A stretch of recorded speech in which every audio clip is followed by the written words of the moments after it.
Hey, you guys. Hey, everybody. You guys, welcome to today's training. We're going to be talking about the fuel for your business lies in the assets that you have. Yes. And I'm curious, what assets do you have and what is the value of them? So that's what we're going to be talking about tonight.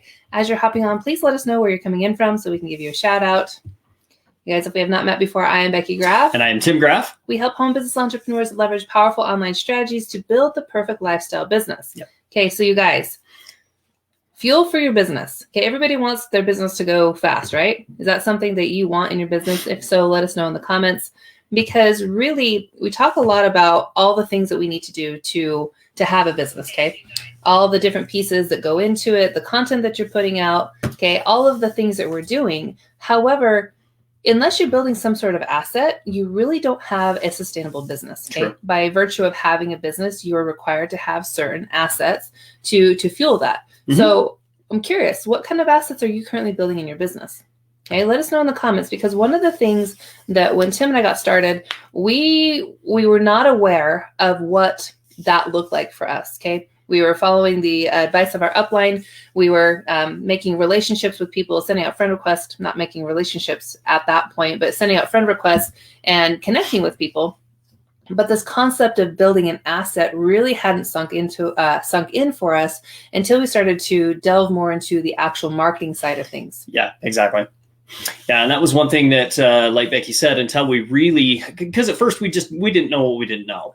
And we were simply just going off of what our upline said and doing, what supposedly was a proven system and a way to build a business. But it just, as we found out the hard way, it just was not effective.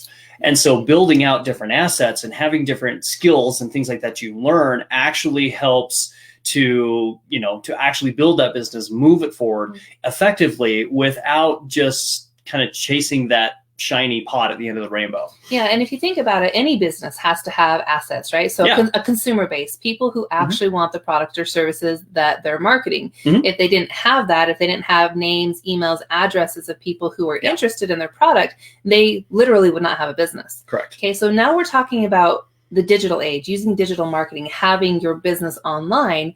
The rules of engagement still apply. Again, you still have to have the addresses. You need to know who it is that is a fit for your product or service. There's a little bit of a different consideration, though, when you're using social media as a leveraging point for your business, because a lot of times the asset that you're building is not something that is like as tangible per se as a name and an email address and a phone number. Okay, those are actual physical things that you can have. You can type them in. You can put them in an autoresponder, send emails, which is definitely important to have as part of your asset base. But what we're talking about tonight, you guys, is if you have the asset, if you've got a name, if you've got a phone number, you have an email address, does that mean that your business is going to thrive? If you just have those components, does that mean that you've made it now? Because you've got an asset, you've got a name, you've got an email, okay, you've got a way to contact somebody. But does that mean that your business is going to thrive? I mean, it definitely helps, right? I mean, it definitely... You got to have it. Yeah, it is part of having it's that content that we need to have to be able to move the business forward. But there's one very important piece that most people don't understand. If they get that asset, great. But now, what do we do with it? Yes. Okay. And that's something that gets brought up quite a bit, or that people don't quite understand is, okay, now I know how to build an asset. Now I know how to get certain assets to move my business forward. But once they have it, they really don't know what to do with it or how to, well, I'm just going to spoil it for you, how to build a relationship with that asset, how to build a relationship with those people. It's not just a number, you guys. It's not just another email address or another number on a list. These are actual people. And so you need to connect with that list, that asset, okay, that email address, the people that are actually behind it. And that's the important piece, is we need to think about it as these are actual human beings, okay? These are actual people that we now have that are following us, that are interested in what we have. And so we need to build that relationship, and we need to connect with these people. Yep. That is important, because without that, you really don't, I mean, a list, an email address is an email address. Yeah. So if you have a following, let's say you're using your personal page to get started. Okay. You're sending out friend requests and you're like, I've got to get as many friends as possible. When we started, we had less than 300 friends. Yep. Okay. And that's exactly what we did. We went and sent out friend requests with people. Okay. Started making connections. However, the authenticity piece of it, right? It was a connection specifically geared so that we could sell them something, not develop a relationship in the beginning, okay? Because we were chasing the numbers. We have fell into the trap that a lot of marketers do of, I need to have volume. I need to have new business builders. I need to have these things.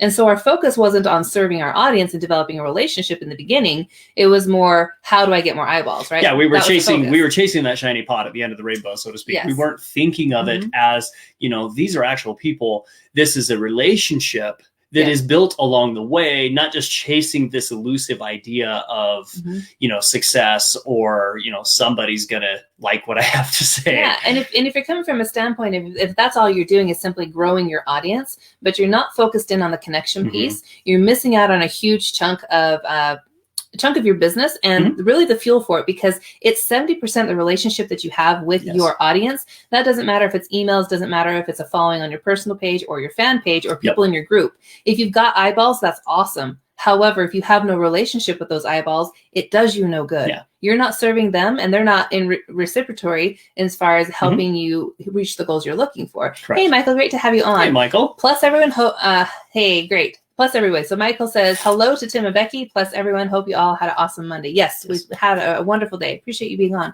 So really, you guys, having a list, building an asset, it's essential for any business. The question that I pose to you then is, are you just getting a list of people? Yeah. Is it just simply just getting eyeballs? Is it just information? Or are you spending the time to develop a relationship? Because it is 70% the relationship that you have with your asset or your list versus 30%, which is all the other stuff, right? Name, address, phone number, send them out a broadcast every now and then. They hop on your live, but they don't interact. Correct. Okay. It doesn't matter how many people you have if there is no relationship. If you've got a list of 5,000, it's more important to have a list of, let's say, 100 people. Okay, an email, you have 100 email addresses that you have an amazing relationship with these people. Okay, you have the engagement, you're having those conversations. Okay, you're helping them move along in their business or with your products or your service or whatever you have. You have a great relationship with 100 people versus like 5,000 people on your list or your email address or your fan page or whatever it might be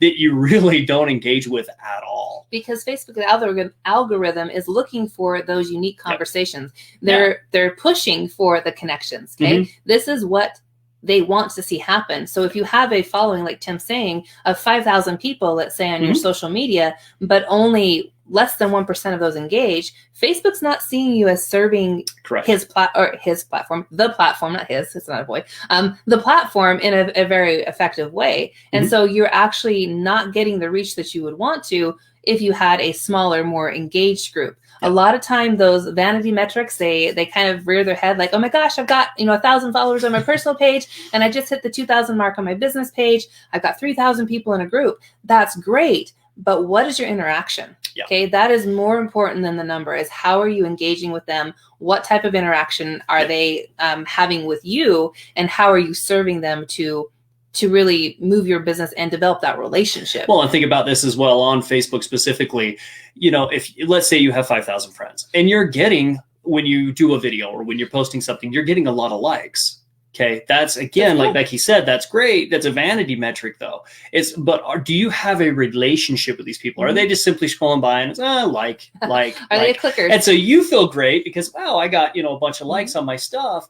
But there's not that relationship there. There's not a real connection with these people. It's just a vanity metric. And so it makes you feel great, makes them feel great. Everybody goes on, but you're not really moving that needle over your business forward because there's not really that connection there. And you guys, that's a great place to start. So I don't want you to sit out there thinking, well, all that happens is people just like my stuff. They're not doing anything else. We all start there. That's a starting place. Now the question is, okay, what might you do a little bit differently to garner more know, like, and trust with them so they actually want to participate and reach out and have a conversation with you? Okay, so you guys, we appreciate you being on with us tonight. Again, remember the power, the fuel for your business is in the assets that you have. Yes. And the asset, that you're building, it's 70% the relationship that you have with those assets, your list, your group, your following, your tribe, versus the 30% of the content that you're putting out there. So we encourage you guys, if you don't have a relationship, Or if you find yourself kind of just getting stuck in that vanity metric, what might you do to move forward now and build that relationship, to really have a connection with the people that are on with these assets that you have, these email lists or people on your fan page, and, et cetera, et cetera. How can you really push that envelope to build that connection and that relationship? Because that's the important piece. Yeah, absolutely. You guys, we appreciate you spending some time with us tonight. Michael, thank you so much for your comments. Michael. All the hearts and loves that are coming through. We appreciate you for being here with us. And you guys, remember to be curious, be bold, take action, and remember it's choice, not chance, that shapes your life. Yes. Take care, you guys. See you later, guys. Bye-bye.